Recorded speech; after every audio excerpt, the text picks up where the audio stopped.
चुकीचा शेतकरी एक चुकी शेतकरी एक चुकीचा कोल्हापूर आणि सांगली जिल्ह्याला महापुराचा सर्वाधिक फटका बसतो आणि याला मेन कारणीभूत आहे ते कर्नाटकमधील अलमट्टी धरण। या अलमट्टी धरणाची उंची वाढण्याचा घाट जो आहे तो आता कर्नाटकने घातला आहे आणि यामुळे खरं तर कोल्हापूर आणि सांगली जिल्ह्याला मोठ्या प्रमाणात फटका बसणार आहे।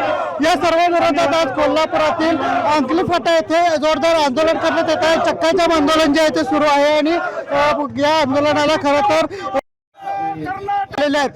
दोन्ही बाजूच्या वाहनं जे आहेत ते अडवण्यात आलेले आहेत। जोरदार घोषणाबाजी जी आहे ती सध्या हे पूरग्रस्त करताना आपल्याला पाहायला मिळतात। काही पूरग्रस्त आहेत त्यांच्याकडून जाणून घेऊयात। आज आंदोलन करताय, चक्काजाम केलाय, काय नेमकं कारण आहे? पुरामुळे प्रत्येक वर्षाला आमचं नुकसान कोट्यवधी रुपये होतंय, प्रशासन लक्ष देत नाही। त्यामुळे आम्हाला आज अरुणांना विश्वजित कदम म्हणून सगळ्यात 3-4 जिल्ह्यातले लोक येऊन आम्हाला चक्का जाम करायची वेळ आलेली आहे। काय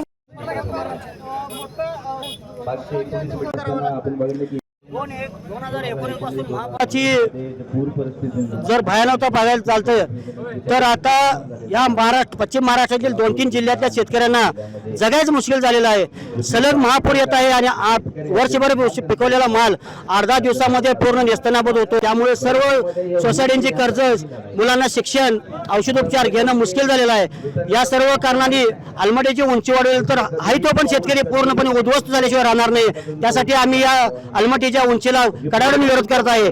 आज जगून मरण्यापेक्षा मरून जगलेलं चांगलं, यासाठी आम्ही आता आंदोलनात उतरलेलो आहे। आज एक वेळ या आंदोलनातून यातनं जर नाही निष्कर्ष काय घेतला तर मानवी बॉम्ब बांधायला बांधून धरण उद्ध्वस्त केल्याशिवाय राहणार नाही, तर आमची मागची पिढी जगेल, नाही तर पूर्णपणे मेल्याशिवाय राहणार नाही। एवढंच सांगतो आणि थांबतो। काय सांगाल? खरं तर कर्नाटक सरकारचं अलमट्टी धरण कारणीभूत आहे, तरी देखील उंची वाढवत आहे। मी प्रथमतः कर्नाटक शासनाचा धिक्कार करतो, जाहीर निषेध करतो। कारण का आम्हाला 2005 पासून हे जे झळ बसाल्यात, आमच्या ह्या शिरोळ तालुक्यात पाऊस कमी आहे, परंतु हे महापुराची हमी झालंय। जनावर मरतात, हे आमच्या शेतकऱ्यांनी जनावर बाजूला न्यायला लागतंय आणि दरवर्षी आमची तरुण कार्यकर्ते त्या आंदोलनात त्या महापुरात मरतात। ह्या कर्नाटक शासनाला जरा तर लाज वाटायला पाहिजे की असं जर होत असेल, असं काय कुठे लिहिलेलं आहे का? कोणाला तर जगवायचं आणि कोणाला तर मारायचं? खरं म्हणजे हे जर परत हे 524 मीटर जर केलं तर आमच्या या कोल्हापूर आणि सांगली जिल्ह्यात 8-8 महिने पाणी राहील आणि आम्हाला पूरग्रस्त नाही, धरणग्रस्त व्हायची पाहिजे। अगदी जर पाहायला गेलं तर आणखी काही शेतकरी आहेत, त्यांच्याकडून जाणून घेऊयात। काय सांगाल? खरं तर आज तुम्ही आंदोलनात आलेला आहात, काय नेमकी अडचण आहे? मी प्रथम या कर्नाटक सरकारचा विरोध करतो आणि हे जे काय सरकारने जे अलमट्टी धरणाची जी उंची वाढवण्याचा निर्णय घेतलाय तो अतिशय चुकीचा आहे। आम्ही वर्षभर राबायचं पोट मारून गट्ट करायचा प्रयत्न करायचा, एक आणि एक काडीमोल आम्ही संसार उभा करायचा आणि हा जो महापूर येतोय तो क्षणात आमचा घरात येऊन उद्ध्वस्त करून जातोय आणि आम्हाला रस्त्यावर यायची परिस्थिती येत्या।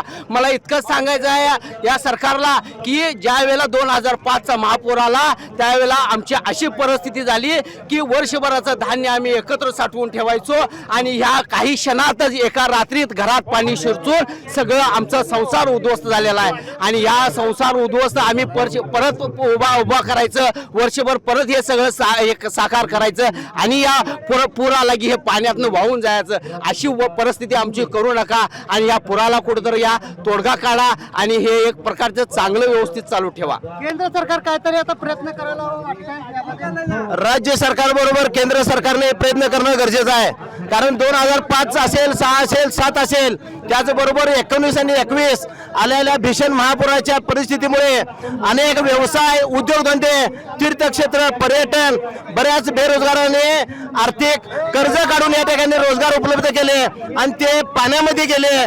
त्याचबरोबर शेतीप्रधान या ठिकाणी हा देश, हा पश्चिम महाराष्ट्र म्हणजे हरित क्रांतीचा आहे, त्याला कुठेतरी दृष्टी लागण्यासारखी झालेली आहे। सांगली, कोल्हापूर, सातारा या ठिकाणी शेतीप्रधान या परिसर आहे सगळा आणि प्रचंड मोठ्या प्रमाणात शेतीचं नुकसान झाल्यामुळे अनेक शेतकऱ्यांनी या ठिकाणी आत्महत्या केल्यात, उद्योजकांनी आत्महत्या केलेल्या आहेत आणि पर्यटन उद्योगधंदे यांना निस्तोनाबूत झालेला आहे आणि राज्य सरकार बरोबर या ठिकाणी केंद्र शासनाने या ठिकाणी लक्ष देणं गरजेचं आहे, अन्यथा लोक या ठिकाणी हजारो लोक आत्महत्या करतील आणि ह्या परिसराचा नायनाट होऊन जाईल। तर सरकारनं प्रामुख्याने या ठिकाणी लक्ष देणं फार गरजेचं आहे।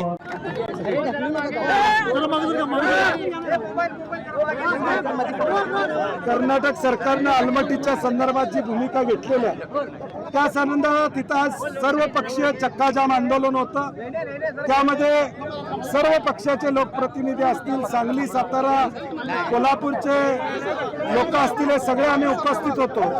आणि राज्य शासनानं निर्णायक भूमिका घ्यावी, फक्त घोषणा न करता त्यामध्ये ठोस अशी भूमिका घ्यावी अशी आमची अपेक्षा आहे. आणि म्हणून आजच्या चक्काजाम आंदोलनानंतर राज्य शासनानं 21 तारखेला 3:30 वाजता बैठक या ठिकाणी बोलवलेले लेखी पत्र आम्ही वर्तमानपत्रात वाचत होतो बैठक आहे, परंतु लेखी पत्र नव्हतं. त्यांनी लेखी पत्र दिलेलं आमचं आंदोलन थांबण्यास विनंती केलेली आहे. आमची भूमिका एवढीच आहे की राज्य शासनाने कणखरपणे केंद्रामध्ये ही भूमिका मांडावी, जेणेकरून पुराचा धोका आमच्या 3 जिल्ह्यावरचं संकट हे दूर होईल. कोर्टात जाऊ यांनी आश्वासन काय दिलेलं तुम्हाला आणि बैठकीला बोलून प्रतिनिधी होते, त्यांनी काय आश्वासन दिलेलं आहे का? कारण ते देखील सहभागी झाले या आंदोलनात. नाही, हे आंदोलन सर्वपक्षीयच. आम्ही ज्यावेळी सुरुवात केली त्यावेळी ती मी अनेकांना फोन करून स्वतः सांगितलं, हे सर्वपक्षीय आंदोलन आहे, सगळेजण आपण यामध्ये या. आणि त्यामुळं सरकारमध्ये सत्ताधारी आमदार असू देत किंवा आम्ही असो, आमच्या सगळ्यांची भूमिका या ठिकाणी ठाम आहे की हे उंची वाढली नाही पाहिजे. त्यामुळे सगळेच ही भूमिका मांडतील अशी आम्हाला खात्री आहे. इथं बैठकीला जर का तोडगा निघाला नाही तर तुमचं पुढचं नाही, आमचं ऑलरेडी या बैठकीमध्ये योग्य निर्णय नाही निघाला तर आम्ही अगदी अलमट्टीवर धडक मारण्याची सुद्धा आमची तयारी असते. वडनेरे कमिटी बदलण्याबाबत तुम्ही सांगितलं. नाही, वडनेरे कमिटीच्या अहवालामध्ये काही जे निकष आलेले आहेत किंवा काही गोष्टी आलेल्या आहेत त्या काही योग्य असतील, परंतु अलमट्टी बाबतीत त्यांचं जे काय या ठिकाणी अभ्यास आहे, मी त्यांच्या अभ्यासावर बोलणार नाही, ते सिनियर अधिकारी राहिलेले आहेत. परंतु आमचं दुमत आहे त्या अलमट्टीच्या विषयावर त्यांनी जे म्हटलेलं आहे की पुराचा फटका बसणार नाही, त्याच्यावर आमच्या सगळ्यांचं दुमत आहे. त्यामुळे त्या कमिटीचा अहवाल कुठंतरी कर्नाटक सरकार उद्याच्या भविष्यकाळात देईल, त्यामुळे तो वडनेरे कमिटी रद्द ही भूमिका शासनाने घ्यावी. कर्नाटकमध्ये देखील काँग्रेसचं सरकार आहे, तुम्ही काय मध्ये शेवटी प्रत्येक ते सरकार त्यांची भूमिका मांडतंय.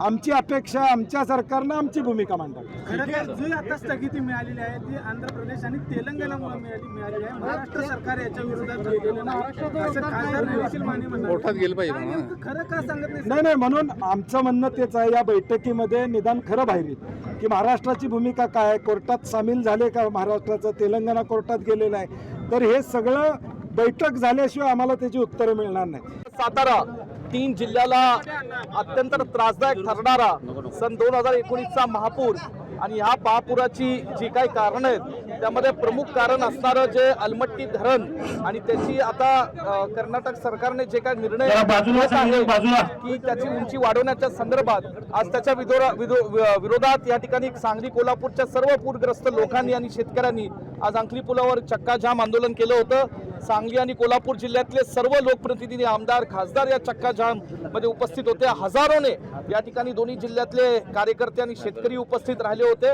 आणि म्हणून राज्य सरकारला आमची मागणी आहे की कर्नाटक सरकारची चर्चा करावी आणि चर्चा करून या अलमट्टी धरणाची उंची वाढवण्याच्या संदर्भात त्याचा महाराष्ट्राच्या शेतकऱ्यांना आणि सांगली, कोल्हापूर, सातारा जिल्ह्याला काय नुकसान पुराच्या माध्यमातून होतोय त्याचा अभ्यास करून तात्पुरता तो या ठिकाणी निर्णय स्थगित करावा. केंद्र सरकारनिशी चर्चा महाराष्ट्र सरकारने ताबडतोब करावी. आवश्यकता पडली तर सुप्रीम कोर्टाची सुद्धा पायरी या महाराष्ट्र सरकारने सांगली, कोल्हापूरच्या लोकांसाठी चढली पाहिजे.